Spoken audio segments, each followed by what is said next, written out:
ഒരു മനുഷ്യൻ സഹിക്കുന്നതിന് പരിധി എന്ന് പറയുന്ന സാധനം ഇല്ലേ? ഞാൻ കാര്യം പറയാം. അവൾ എന്തെങ്കിലും ചെയ്ത് കഴിഞ്ഞു കഴിഞ്ഞാൽ, ഇപ്പൊ ഈ ഗെയിം കണ്ടോണ്ടിരിക്കുന്ന ഒരാളോട് പറയാം, എന്തെങ്കിലും ശ്രുതി തമ്പിക്കും സംഭവിച്ചു കഴിഞ്ഞാൽ, അവളായിട്ട് എന്തെങ്കിലും ചെയ്തു കഴിഞ്ഞാൽ, ഞാൻ ലൈവിട്ട് എല്ലാ കാര്യങ്ങളും എല്ലാവരോടും പറയും. നീ ഒന്നില്ലെങ്കിൽ മനുഷ്യൻ സഹിക്കുന്ന നീ ഒക്കെ സഹിച്ചിരിക്കുകയാണ്. നോക്ക്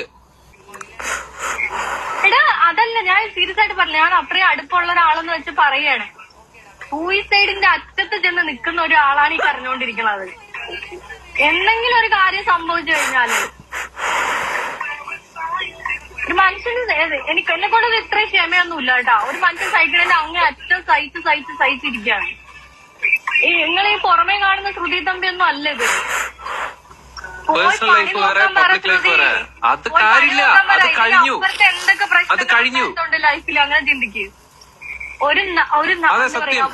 വിഷയത്തിൽ ഒരുപാട് ചേർന്ന് ആക്രമിക്കാൻ നോക്കിയിട്ട് പിടിച്ചുന്നില്ലേ? പിന്നെ ഈ ഒരാള് മാഷാഅല്ലാഹ് എത്ര ഗിഫ്റ്റേഴ്സ് ഉണ്ട് നിനക്ക്, എത്ര നിന്നെ സ്നേഹിക്കുന്ന എത്ര ഇതുണ്ട്. നിന്റെ ഒരു വീഡിയോസിന് വരുന്ന ലൈക്കും കമന്റും കാര്യങ്ങളും നിന്നെ കണ്ട ഹേറ്റേഴ്സ് ഉണ്ട്.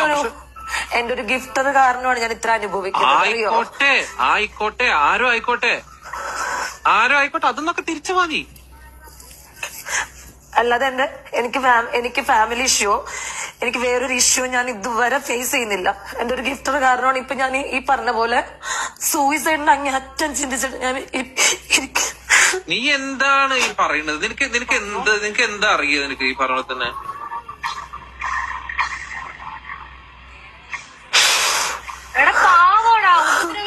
ഇങ്ങനെ ഉപദ്രവിക്കാൻ പറ്റുമെന്നോ എനിക്കറിയില്ല. ഒരാൾക്ക് ഇങ്ങനെ ഇത് അലക്സ സ്റ്റോപ്പ്. ഇതെന്തെങ്കിലും ഒരു പ്രശ്നമായിട്ട് അവസാനിക്കൂ കേട്ടോ. ഇത് വലിയ പ്രശ്നത്തിൽ എന്നെ കൊണ്ട് അത്രയും പറയാനൊക്കെ ഞാൻ പറഞ്ഞു കഴിഞ്ഞു.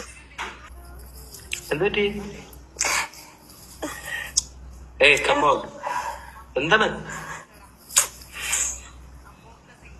വീട്ടിൽ ഓഡിയോ റെക്കോർഡ് വെക്കുക, അല്ലെങ്കിൽ ഓഡിയോ റെക്കോർഡാണോ വീഡിയോ റെക്കോർഡാണോ എന്ന് എനിക്ക് അറിഞ്ഞൂടാ. എന്റെ വീട്ടിൽ ഞാൻ സംസാരിക്കുന്ന കോളുകൾ വരെ റെക്കോർഡ് ചെയ്യുക. ഇനിയിപ്പോ വീഡിയോ റെക്കോർഡാണോ പറ്റിയെടുക്കുന്ന പോലെ എനിക്ക് അറിഞ്ഞൂടാ. ഇനി എനിക്ക് ഒന്നില്ലെങ്കിൽ പോലീസിനെ അറിയിക്കുക, അല്ലെങ്കിൽ ഞാൻ വല്ല സൂയിസൈഡ് ചെയ്യും. എനിക്ക് അതേ വഴിയുള്ളൂ എന്റെ മുമ്പിൽ. ഞാൻ അത്രയും പെട്ടിരിക്കുന്നേ. നിങ്ങളൊന്ന് ആലോചിക്കുക, വണ്ടിയിൽ ട്രാക്കർ വെക്കാം,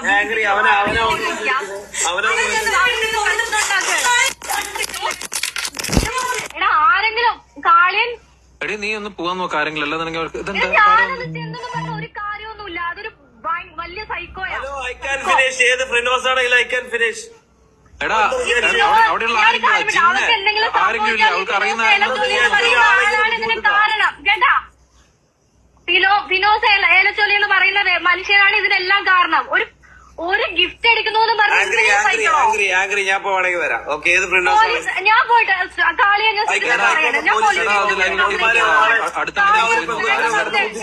വിളിച്ചിട്ട് പോവാൻ പോവാണ് വന്നേ.